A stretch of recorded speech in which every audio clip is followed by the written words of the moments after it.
لیکن ہوا نظر نہیں آتی ہے. خاک اڑے تو ہم سمجھ جاتے ہیں ہوا آئی ہے تبھی تو خاک اڑ رہی ہے. مولانا روم رحمت اللہ علیہ فرماتے ہیں او بھائی ہوا کو دیکھا نہیں, خاک کو اڑتا ہوا دیکھ کر ہوا کے وجود کو مان لیا. جب ہوا کو مانتے ہو بغیر دیکھے تو اللہ کو کیوں نہیں مانتے؟ سمجھے بات؟ فرمایا خاک کو اڑتا ہوا دیکھ کر ہوا کا وجود مانا, ہوا کو کبھی دیکھا نہیں. کہا بھائی خاک ایسے اڑ نہیں سکتی جب تک ہوا نہ آئے, ہوا آئی ہے تبھی خاک اڑی ہے. تو فرمایا ہوا کو بغیر وجود کے, بغیر دیکھے اگر مان لیا ہے کہ اس کا وجود ہے, تو فرمایا بھائی اللہ کی باری جب آتی ہے تو کیوں کہتے ہو میں نے تو اللہ کو نہیں دیکھا, میں کیسے مان جاؤں؟ تو فرمایا جیسے ہوا کو مانتے ہو ویسے محمد عربی کے رب کو بھی مان لو. اور بڑی خوبصورت بات کی ہے. فرماتے ہیں یہ جتنے تمہارے چہرے ہیں نا, یہ جتنی صورتیں ہیں, یہ جو اللہ نے بنائی ہے, آغاز سے لے کر جب تک قیامت قائم نہیں ہو جاتی, یہ جتنی صورتیں ہیں یہ ساری کی ساری سر سے لے کر پاؤں تک ہر جز مٹی ہی مٹی ہے, ہر جز مٹی ہی مٹی ہے. اور فرمایا اگر آج نہیں مانے نا تو پتہ تب چلے گا جب کفن میں لپیٹ کر تمہیں قبر میں اتارا جائے گا تو پڑھا جائے گا منہا خلقناکم وفیہا نعیدکم ومنہا نخرجکم تارةً اخری.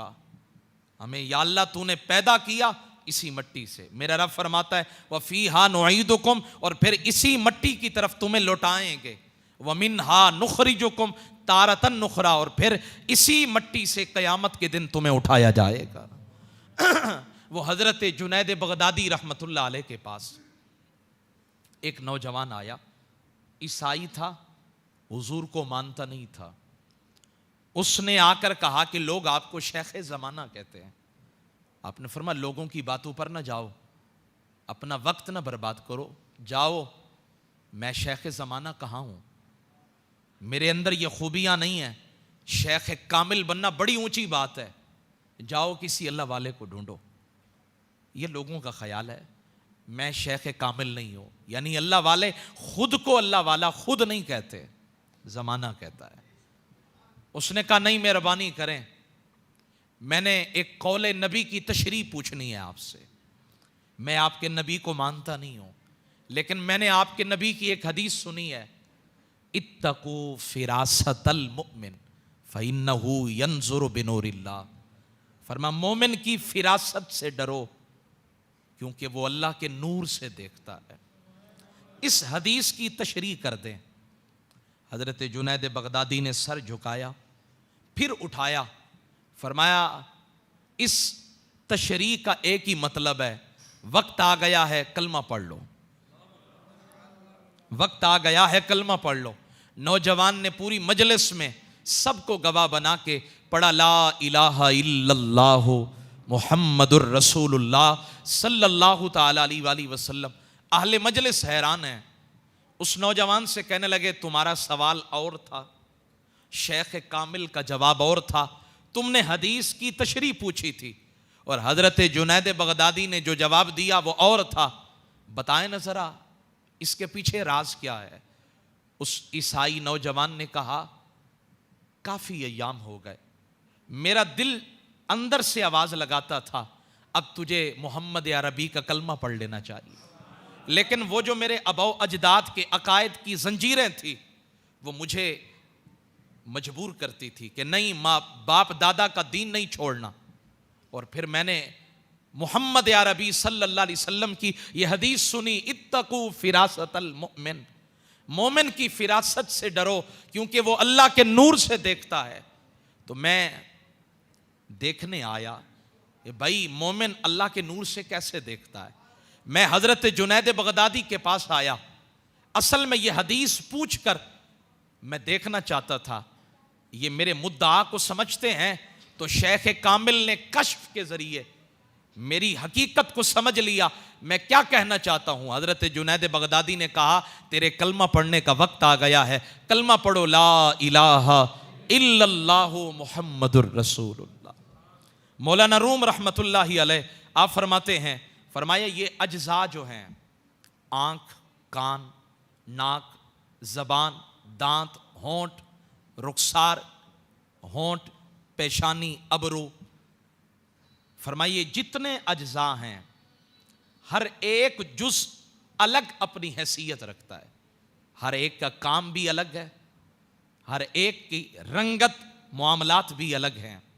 لیکن مولانا روم رحمت اللہ علیہ فرماتے ہیں یہ جتنے رنگ ہیں جب قبر میں جائیں گے خاک ہو جائیں گے، جب قبر میں جائیں گے خاک ہو جائیں گے۔ اس لیے آج سے اپنی عادت بنائیں، اپنی زبان کو اللہ تعالیٰ کے ذکر سے تر رکھیں۔ مولانا روم رحمت اللہ علیہ فرماتے ہیں ایک شخص کے انتقال کا وقت آیا، اور جب انتقال کا وقت آیا تو اب ایک دوست نے کہا کہ کلمہ طیبہ پڑھ لو، لا الہ الا اللہ محمد الرسول اللہ، اور توبہ کر لو کیونکہ روح قبض ہونے کا وقت آ گیا۔ 10 دن ہو گئے ہیں، روح نکلنے والی ہے، تمہارا جسم بتا رہا ہے، تمہاری کیفیات بتا رہی ہیں تمہاری روح نکلنے والی ہے، توبہ کر لو۔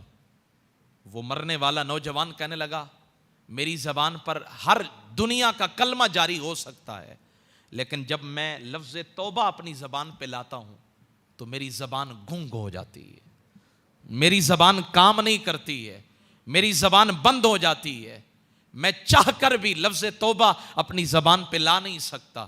کیوں؟ ساری زندگی توبہ کی نہیں، معافی مانگی نہیں، رب سے اپنا ربط اور تعلق جوڑا نہیں۔ آج وہ توبہ کرنا چاہتا ہے لیکن رب توبہ قبول کرنے کے لیے تیار نہیں ہے۔ وہ ایک بابا جی چلے جا رہے تھے نا، تو لکڑی کا جوتا پاؤں میں تھا جسے کھڑاؤں کہتے ہیں، وہ پہنے چلے جا رہے تھے، بارش ہوئی تھی تو وہ چھینٹے اڑے ایک عورت کے چہرے پہ جا گرے، تو اس کے آشنا نے اٹھ کر بابا جی کو تماچا کھینچ کے مارا۔ کمال کی بات ہے۔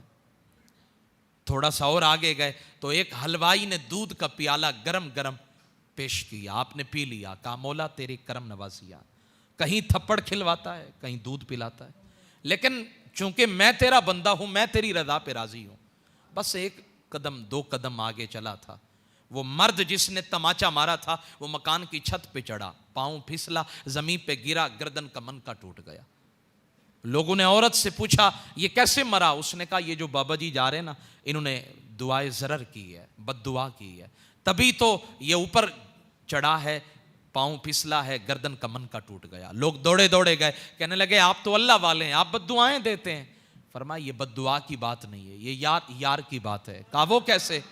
کہا اس میرے پاؤں کے چھینٹے اس کے چہرے پہ پڑے، اس کے یار کو غصہ آیا، اس نے مجھے تھپڑ مار دیا، میرے یار کو غصہ آیا، اس نے گردن پکڑ کے توڑ دی ہے۔ یہ تو یاری کی بات ہے۔ تو بھائی اگر اللہ سے ربط اور اپنا تعلق جوڑیں گے تو پھر ہمیں کسی کے سامنے جھکنا نہیں پڑے گا، مشکلات کا شکار نہیں ہونا پڑے گا، ہمیں کوئی پریشان کرے گا تو پھر مدد ہمارا رب فرمائے گا۔ تو دعا کرتے ہیں اللہ تعالیٰ میرے اور آپ کے ٹوٹے پھوٹے جملے قبول فرمائے، مجھے اور آپ کو حضور کا غلام بنائے۔ آمین ثم آمین۔ وآخر دعوایا ان الحمد للہ رب العالمین۔